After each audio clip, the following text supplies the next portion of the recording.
Thank you, distinguished guests.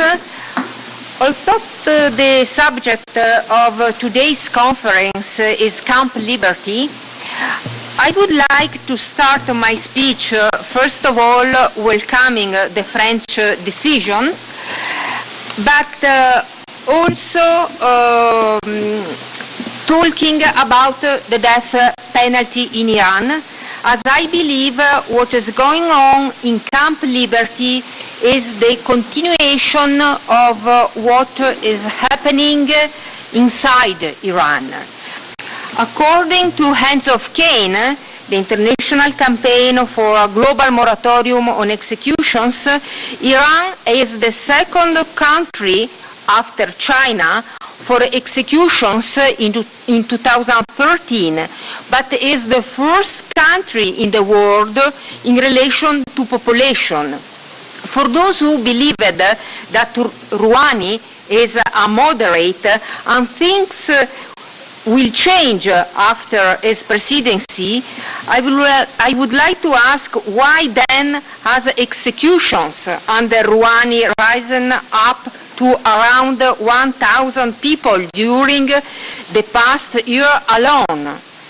Amongst these victims of executions, there are many who were killed for political reasons, particularly people who were affiliated with the Iranian opposition People's Mujahideen of Iran. Amongst those executed for political reasons was Gholamreza Khosravi, who was sentenced to death for enmity against God because he supported the PMO financially and morally.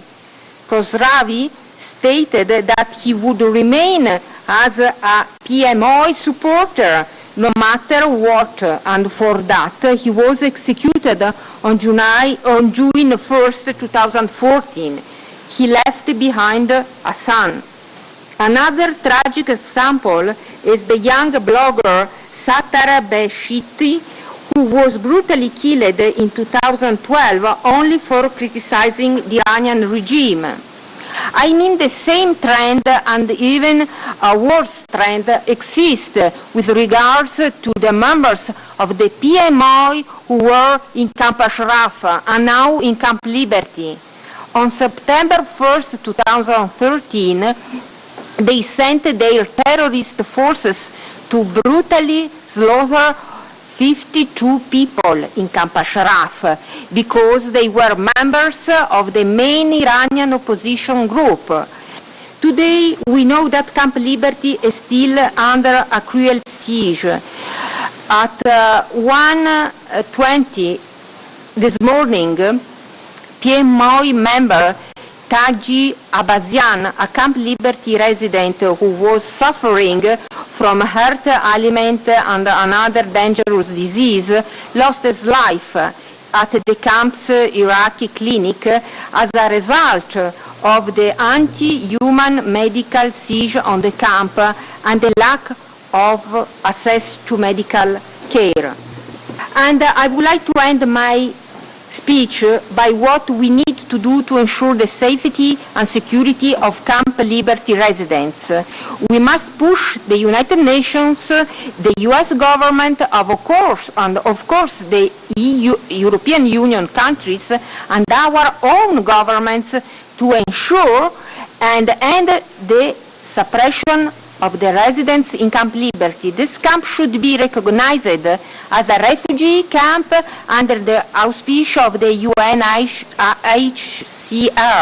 The siege must end immediately, and the T-walls must be returned to the camp, and its protection must be safeguarded.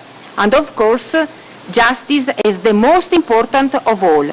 There should be a UN investigation into 6 savage attacks by Maliki on Camp Ashraf and Liberty, and particularly into the extrajudicial executions of the 52 in Camp Ashraf in order to bring the perpetrators before justice. This is what I hope, and I would like really to thank you, everybody. You are so numerous, and I think that this is very, very important for our fight, that is a fight for freedom and democracy in Iraq, in Iran, but all over the world. Thank you very much.